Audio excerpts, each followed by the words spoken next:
Good morning, all. Welcome to Laurel Park. Naomi Tucker alongside Morning Line odds maker, top handicapper, Keith Fusel. Keith, how are we doing? I'm doing well. A little chilly outside. You think just a little bit? Maybe it was like 22 when driving in here. So I know we're going to have some short and post parades today. But, man, again, everybody involved, you name it, jocks, trainers, horses, valets, everybody putting on the show, dealing with the elements today. The good thing is the sun's out, but looking forward to this card. Yeah, crispy, clean day, but yes, a bit chilly indeed. But the track's looking fast again. And we had a beautiful track yesterday. We'll talk about that in a second when we pull the track conditions up, because we are 1 week out from the Pegasus World Cup, but also 1 week out from our own Winter Carnival Day, January the 29th on Saturday. We have 6 stakes races, total of over $500,000 in purses, headlined by the spectacular bid for the straight 3-year-old boys over 7 furlongs, of course the extra heat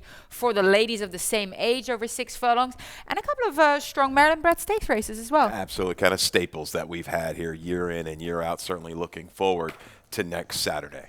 Yeah, can't wait for that one either. And we've been coining this a couple of times, but we want to make sure that everyone knows the art of racing. Entries are being taken now.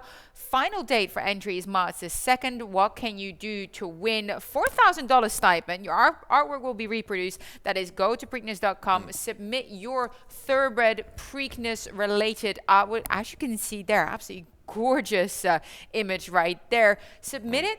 You get a chance to win. Your artwork will be reproduced. Just a wonderful initiative, which is a partnership between the Preakness Stakes and the Maryland Institute College of Art. So great initiative there. Make sure to get involved. But we were already highlighting the weather and the track conditions. Let's have a look at the track. You mentioned the sun is out. She's showing her face here today. But how would you look at the track yesterday? Because I thought it was playing very, very evenly and fairly. I thought so. I did. I mean, you saw the jocks kind of staying off right that rail path, maybe a couple paths off the rail. Might have been a slight advantage. You wanted to be within a few lengths top of the stretch, but when don't you want to be kind of in range? But I didn't find any real standout bias. I thought it was pretty fair. Came in this morning, looked like they were maybe scraping a little bit more off of that inside. Times were a little slower. We'll see how things relate this afternoon. But all in all, I agree with you. Pretty fair racetrack.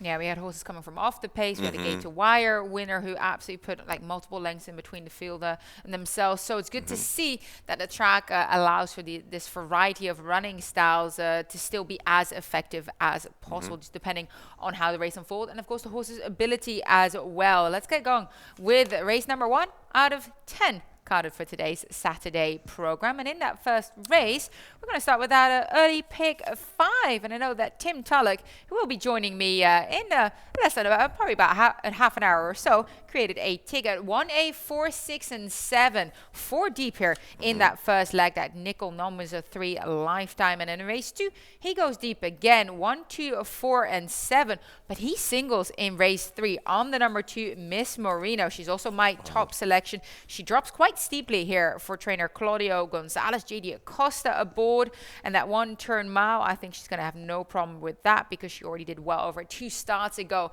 Race 4, he goes 3 deep using the 4, the 8, and the 10. And I know, Keith, you and I are all over the number 4 as well. One night stand. We have a stack coming up for that runner for Brittany Russell. And then in race 5, he goes 2 deep in that maiden special weight using the number 4, Prince of Fenton, who I also like. And then towards the outside, the number 10, Bliss Disc for trainer Dale Capuano returning to the track as well. 6 furlongs of distance there. $48 flat for that early pick 5. Now, we had a couple of prices yesterday.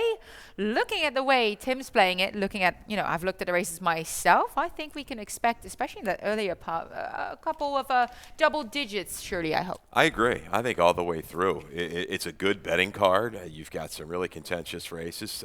You've got the 3-year-old maidens in race 5 that I think is a definite spread race. Bliss This I kind of liked, and then got a little chilly just the way Senator Kelly ran yesterday. Had an excuse, though. He did have an excuse, Senator Kelly. Came off a little awkward, looked like the ground broke out from under him. But I think all in all, pretty good betting card, wide open races. I did not really find a slam dunk single all the way through. I'm with you there. I was looking throughout as well, trying to pinpoint one that I would sort of safely hang my hat on. I loved our token for that purpose Yeah. yesterday, but today feels like it's a little bit tougher to find that one horse to really center your exotic wagers around. But that means that if you go deep in the right places, you can have a strong payout. Let's talk about race number 1 in here. 1 turn mile, the distance. Nickel Claimer's number is at 3 a lifetime. Both you and I are all aboard with the number 1. Uncoupled entry here. Dapers Drink, Marius Saray Jr., Grant Whitaker rides.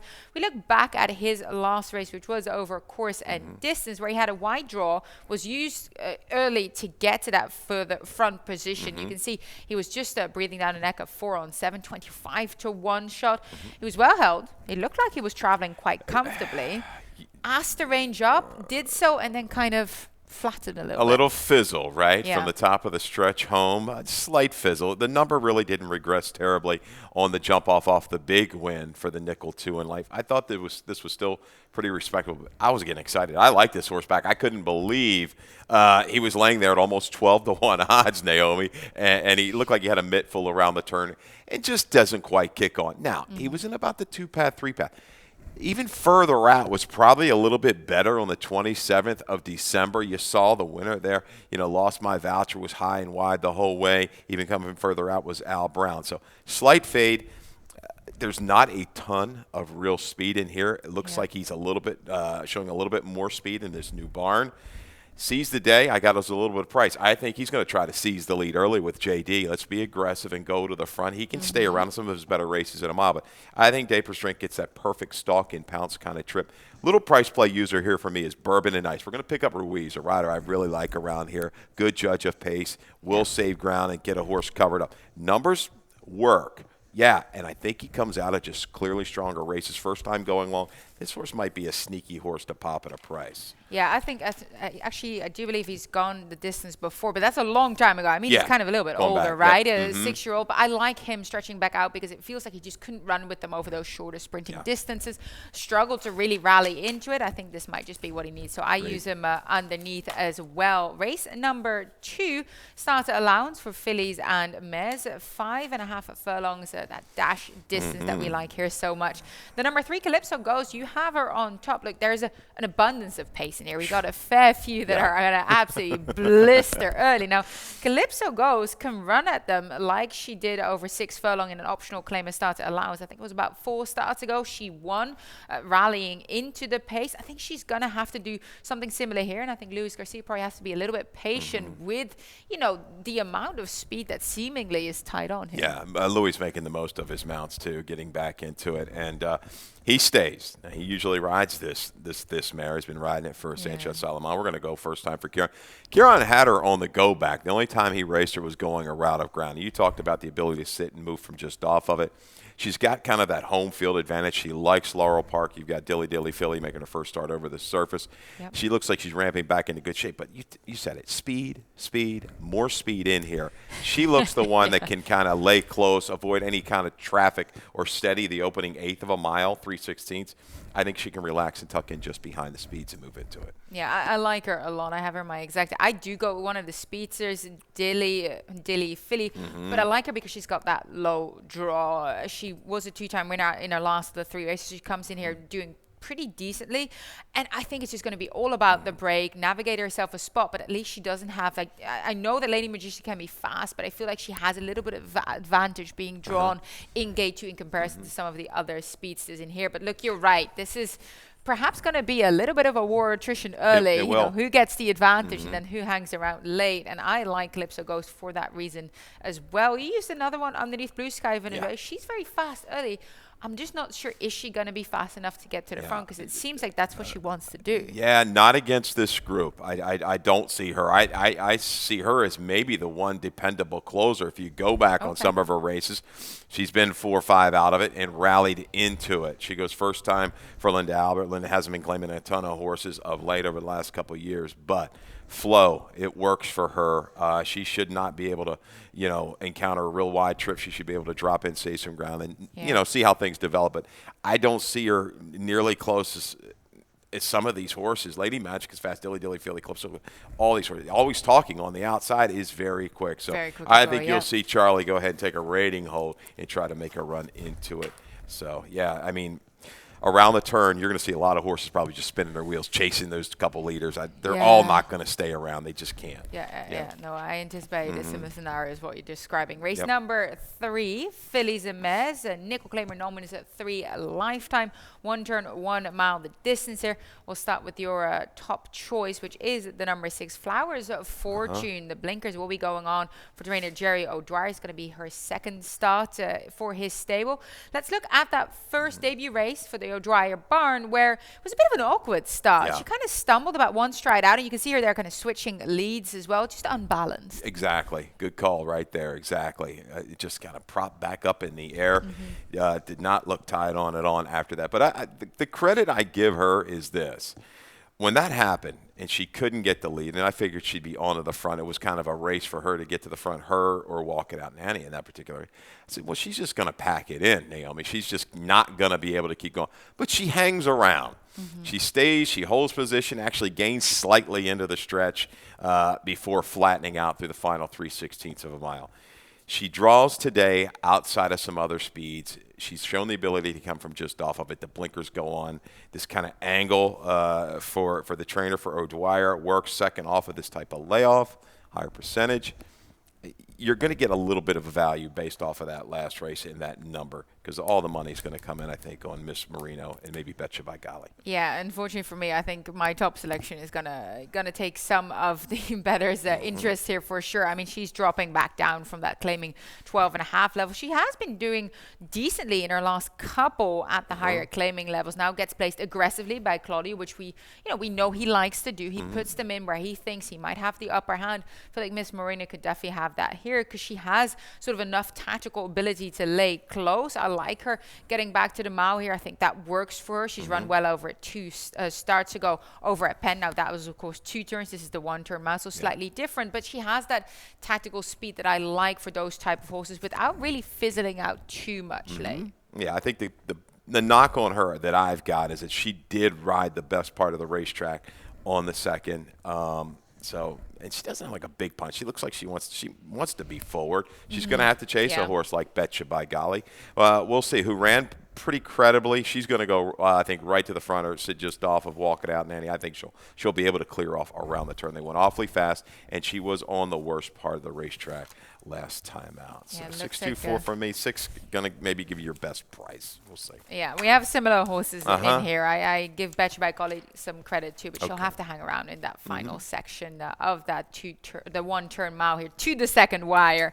Race number 4, Fillies and Mares, claiming 10 to 8,000 nominative to lifetime. We have a middle pick 4 commencing in this race. I'm guessing here, because you tend to do your either early or middle pick 4s, that you saw just a touch more value around these races. I think I was able to kind of structure a ticket maybe a little less expensive, I thought, in the 4th. Value, I think, all the way through the card. I mean, I think it's a good race to go ahead and attack these multi-race wagers. But I'll keep it trimmed down, $18 to get you started here. The middle pick 4, race 4 with the 4 and the 8. One night stand, we've got a stat for Brittany Russell there in Hufflepuff. 3 deep in the 5th with the 4, 7, 10. I'd like to go a little bit more. If you can add a horse or 2 in there, do so. I think we'll start with those 3. If you want to add, go ahead and add to it. I think you can afford it. If you grab a friend, race 2 in there as well in race 5. Do you? Yeah. Yes. I have that horse 4th. Race 6, 2 deep with the 2 and the 6. I think Away to Return gets a little bit of an assist in there with a scratch at the 8. Race 7, 2, 5, and 6. I guess your best price in there would be Tequila Fog. Liked her a little bit better the other day with the off-track angle on Monday, right? She was supposed to go. But we'll throw her in the mix. $18 for the middle pick 4. Same number. I think we've got an $18 ticket coming up in the late pick 4 as well. But I like your picks in there, and I understand when you're looking at sequences, sometimes you want to go with where do I have stronger opinions as well? Where am I a little bit more confident? So yeah, good luck commencing in race number 4. Like I said, 10 to 8,000 numbers at 2 lifetime, 6 furlongs the distance. Seems to also have a fair few speeds tied on. But let's start with your top selection, the number 4, One Night Stand for trainer Brittany Russell. Do you believe you had a stat on her as well? I did. How about this? for Brittany Russell. The last 2 years on the dirt, it's a pretty good percentage. You know, most trainers, just a little bit. 18 to 20% on a stat's pretty good, right?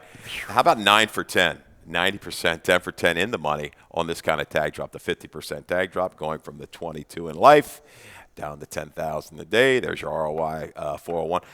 She's never really run terribly fast. You're saying there is some speed tied on because Hufflepuff looks quick. The one's going to go ahead and send. But looking at her, I think 6 or even 7 furlongs looks like maybe a really good distance for her right now. Going into this barn, the percentages, everything in your favor. Yeah. I think she'll sit. I don't know if she'll be very close early.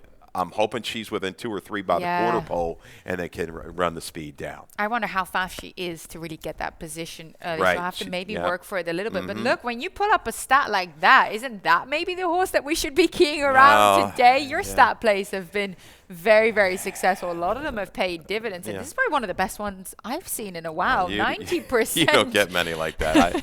I had to take a double take and then a triple take when I pulled it up on the formulator. So, wow. Yeah.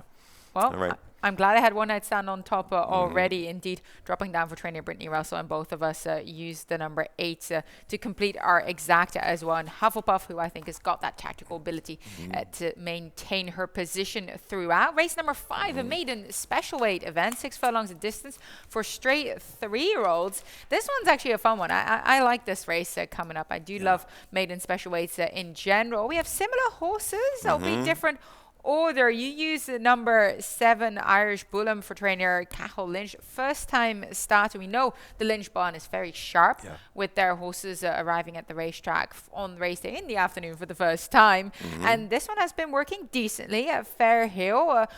Albeit on the all-weather. Maybe that's something that I sometimes, in the last couple of works, mainly all-weather, sometimes I hold that a little bit against him because I feel like the dirt is different, but has had plenty of dirt workouts before, including that 3rd of December, 102 and 1 breeze from the gate, which is very, very decent, kind of what you want to see moving into this. I like the, just the amount of works, plenty of bottom it looks like built up for this son of Exaggerator. I like the family.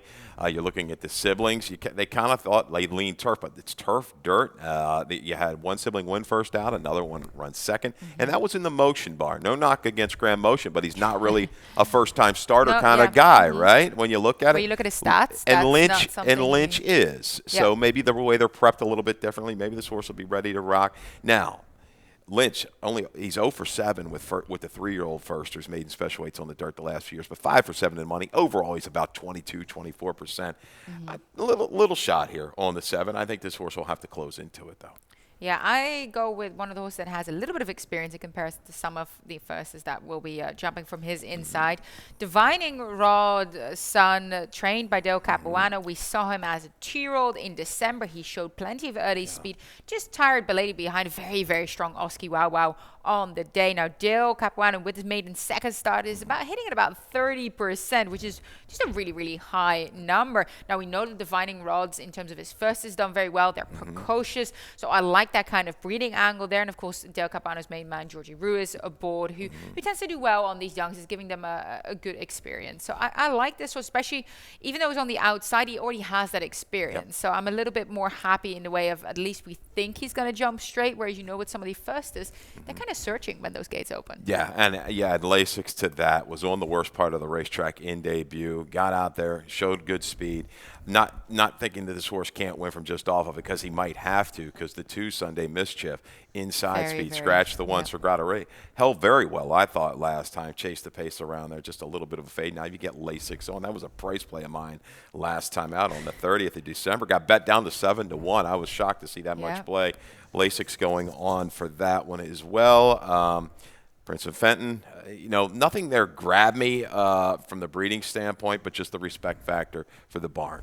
Yeah, I actually had a look because Prince of Fenton was an OBS purchase, and he did a 10-2 breeze, looked pretty decent doing so. But what you do see sometimes with these OBS graduates is that they need a little bit of time after that, right? They breezed over 1 furlong. They need some time. I like that Brittany Russell was patient with Prince of Fenton. He comes back now. No, indeed, pedigree-wise, in terms of direct siblings, not so much, but the Dam was a half-sister to Grade 1 placed Miss Norman, as well as our Mariah, who produced some something extra. He was a multiple grade 2 winner. So when you go to the Downside family, there is a little bit more to be found. Of course, we know Brittany Russell prepares them very, very well. I like that sharp move from the gate as well coming into this. So I use Prince of Fenton underneath because I hope he's going to do well. I know we had a first yesterday that we got in our lightning round as well to follow, who did actually very well after not breaking too good for trainer Brittany Russell, but they come in here and they're fit. They got that bottom underneath them, like you mentioned. Race number 6 will be coming up after this commercial break, so do stay with us. Pegasus, the divine winged horse that flew with heroes mounted for glory. Arrogant, gun runner, city of light, mucho gusto, and Knicks go. Racing, the thunder and the lightning on the track, energy in the stands. Vibe, fashion, entertainment, all for one. Certainly the excitement is building towards the Pegasus World Cup. 1 week away until we hopefully see Life is Good, British Cup Dirt Mile victor, and of course British Cup Classic winner Knicks Go line up against each other. Of course, Knicks Go flying the flag for the Maryland Preds. So very, very excited to see him on what is anticipated his final start before going off to stud. Race number 6, first level allowance for the ladies, 7 furlongs. The distance, we'll start with a video spotlight on your top horse, the number 2, Away to Return. And what we didn't see is actually, I looked at the start there. She had an inside gate on that December of 18. And that inside gate, I said, another victim, because she wasn't away as fast, accelerated to the lead, really worked for that. Then received pressure on the turn. You see her there. She still fought for it, did cave in ever so slightly. Fraudulent charge, a solid runner there for Lacey Gaudet and company.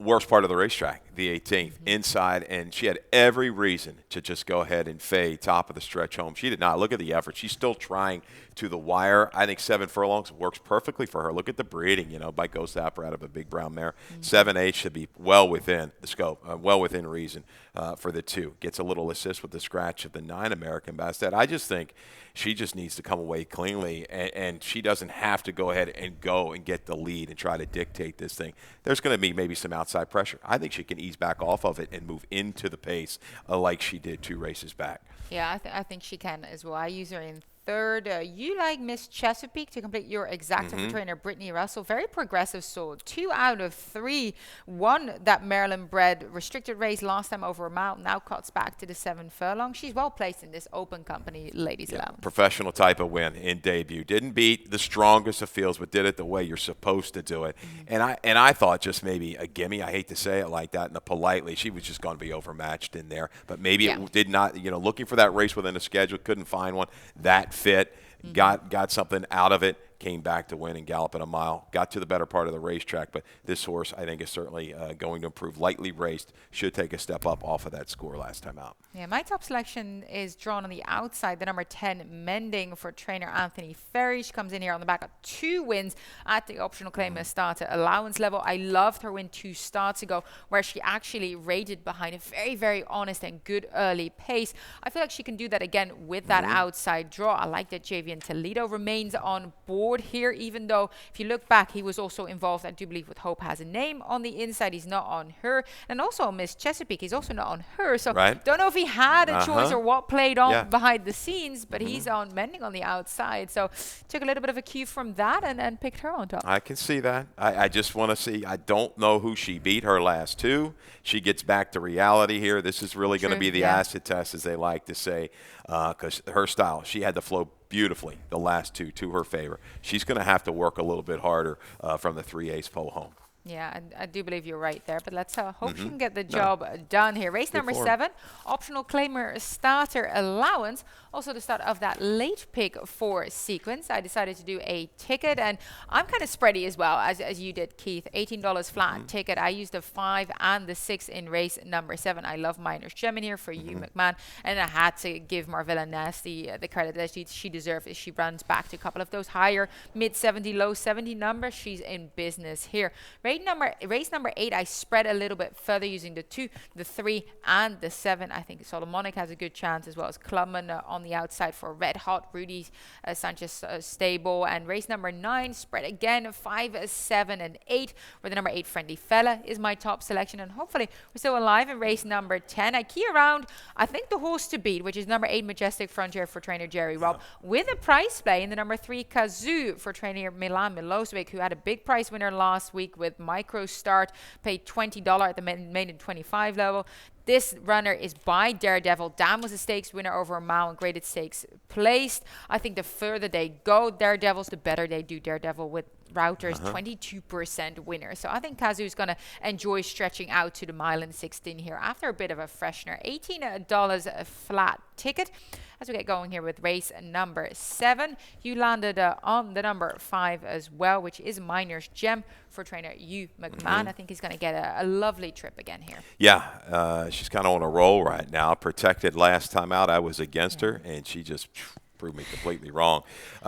Moved into the pace with ease. They were going okay. There was another speed horse in there that kind of got left, so she got a little help there. But she gets help again here with the scratch of Miss Old Bay. Majestic Blend, 2 real speed threats. Like the way she relaxed. McMahon moving up in class like this is dangerous. He carries a high percentage over the last few years.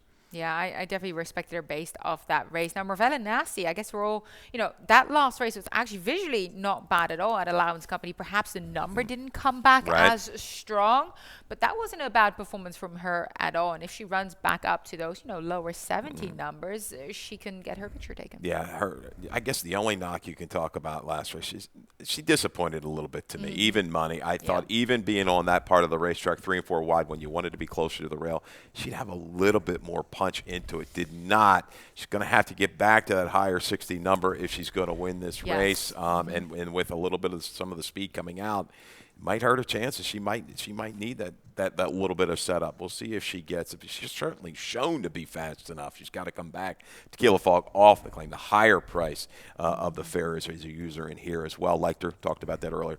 More of a wet track angle the other day. Yeah. I'll still give her another shot because the last race was good. Yeah, I'm just wondering if she's going to have enough speed to run into because you said some of the pacemakers came out. So that's why I ended up not using her in here. Race number 8, claiming 12.5 to 10,000, 1 turn 1 mile. The distance, you used the horse that I didn't get to here. The number 1, Swing West, who has done well over this track in the past, including in his last outing where he won on that money going over 6 furlong, which was a near career best number. So really cycling back up. I just preferred a couple of others in here that are just in my books a little bit sharper, but I do like Swing West stretching back out to the mountain. Yeah, he's a horse, got back on his game. He likes the mile, likes the 1 turn mile. This is a little bit of a step up. There's no doubt. Yeah. This is a race. I think race 8 isn't. It could be an all ticket. All button for a lot of people. In some multi-race races, you could kind of go back and make a good excuse for everybody here. I just like last time out. Just kind of cruised up. Did it kind of easily into an okay pace, but out to a mile. Who does he really have to beat? And I think he gets a perfect stalking trip off of Bartolino in here. Maybe he gets the jump on some of these closers. Just looking for a little value. As you know, I like to search the value. We're getting a light with Butterfly. So, yeah. Bellarmine Hall we talked about. This is a race they brought back from money. The one to beat. But look at those numbers all over the map. Yeah, you don't really know what you're going to get, but he is coming in here after 2 straight-up victories, actually rating off the pace where he's slated to be one of the early front runners in this spot. So I think Bellarmine Hall is going to be pretty tough to beat. I do try and beat him with the number 3, Solomonic. He is stepping it back up to this level as well, but he has run at these type of levels before, including that starter and those allowance companies. A little bit of a one that is similar to what you were saying with one of the other runners, that you don't know which Solomonic is going to turn up on the day. I am a little bit wary of that, but I feel like Kieran McGee, first off the claim, does so well with them. I like Javian Toledo getting on board. He's still, our leading rider here at the moment. So I'm hoping that those 2 factors are going to mean that Solomonic is going to put his best foot forward today. Yeah, I'm not always one, and I'm always looking at the horses on the racetrack. I know you do. That's not my real forte, but this guy sometimes really sticks out. He comes out on the track and looks good. Looks like he means business. If he does, he works. Protect move here for Kieran Yeah. on the up is a higher percentage for him. He's got back numbers to go to. If he can, he can crack an 80. If he does, I think he can be in the Yeah. winner's circle against this group. He kind of won pretty easy last time against that nickel group. And Electric Choke's not terrible for the Open I 5. like Electric Choke. Yeah. I like him a lot, actually. He I works. just, he works in here as well. He's that kind of deep out grinding style type that if they go forward, he can kind of come up and pick up a couple of the Yep. pieces. No, I've been following his career since I got here. Was it January of 2020? Okay. So, yes, no, I like the Grey Electric Choke as well. Race number 9, first level allowance, 1 turn 1 mile again. We both landed on the same runner. That is the number 8, Friendly Fella. And we do have a video spotlight. That was last time when he was going this distance right here at the track. And he was breathing down the neck of the leader, Ben and Joe. He actually moves up on him on the turn, as we're about to see. Tremendous stretch battle between these two hard-knocking runners. And Friendly Fella actually looked like he had Ben and Joe put away. Yeah. Ben and Joe came back, though. Yeah, he did. He did. Ben and Joe, he can be tough on the front end. He'll battle you. He gets the right kind of pace. And Friendly Fella as well in here. I mentioned it Monday. Showing these races because you're kind of see, giving a good break, the same kind of trip for Friendly Fella. He's going to be up with the leaders. If things don't get crazy up front, he's going to stay around. It's just his way he goes, and I think he catches the right kind of group. Ratify is out. He looked like somebody that could force him a little bit early, but Friendly Fellow with that draw, he can measure everything. If he wants to be aggressive, maybe leaving the half-mile pole and try to separate from the group, I think he has the chance to, and he can hang in through this stretch run at a mile. To his mandate, I like. He's a deeper closer. His last 2 numbers work here, and even Armando R. We talked about Damon with this kind of move. I had a percentage on him the other day. I forgot to go back and get the note, but it works. I think it's third off of this kind of break going long. Yep. Yeah, I actually give a little bit of respect to the number 5 Mohafet as well for Elvis Trujillo. I think the back to the mile suits for this 4-year-old gelding. Stretched out to mile and an 8, did well, but just perhaps, a little too far for him. So returning to, a little bit of shorter distance broke is made in over 7 furlongs. I think he can pick up a piece as well. Does have to run a career best number possibly to topple these, but I think he can move back up, quite a progressive, lightly raced sort. Yep. Did not lightly raced sort, exactly perfect. He can move up off of that. Didn't have an easy trip. He kind of took back off of heels early on last time, and then took the overland route. Yeah, and kind of very made wide. a move and just kind of churned and churned. So a little bit more experience. He might be a little bit sharper, and I don't think this group should get terribly far away from him around the turn. So his late punch should work in here. Yeah, I definitely thought he was a one to look out for as well. In the nightcap, race number 10, made in 16 to 12.5 furlongs, mile and 16 around the 2 turns. And this is, I have a price play in this race. That is the number 3 Kazoo for trainer Milan Milosevic. I was already highlighting that Milan had a big priced winner last week with Micro Start. Was a $20 winner at the maiden 25 level. Now Kazoo is making his first start as a 3-year-old here. He's also a gelding, and Dam was a stakes winner over Mao, and she was a graded stakes placed runner. Best sibling was a 6-time winning miler, and he's by Daredevil. And Daredevils, they do very well when routing. They do very well when stretching out. 22% with his routing progeny, which is much higher than industry average. So I just came up with a couple of angles here. I think Kazoo is interesting, but we do know that most likely Majestic Frontier, the number 8 for the Rob stable, is the one to best in this spot. Yeah, and I think Majestic Frontier has had a little bit more time now in the Rob barn. A Lasix going on, higher percentage with the 3-year-olds like that, and the maidens especially. I think he can rally. He was a little erratic through the stretch last time. I want to see a little bit straighter course. But Holiday Avenue from the rail looks like the speed, but maybe Kazoo, your little price playing here, could force the issue. Comes out of much better races, and no doubt about it. We saw this barn hit with a 20-1 winner not so long ago, right to the front. Yeah, I thought I'm not going to sit on that one again. So we'll see if Kazoo can upset in here. That concludes the 10 races, but we still have a couple of horses that you should be looking out for, and just watch a replay as well in Lightning Round.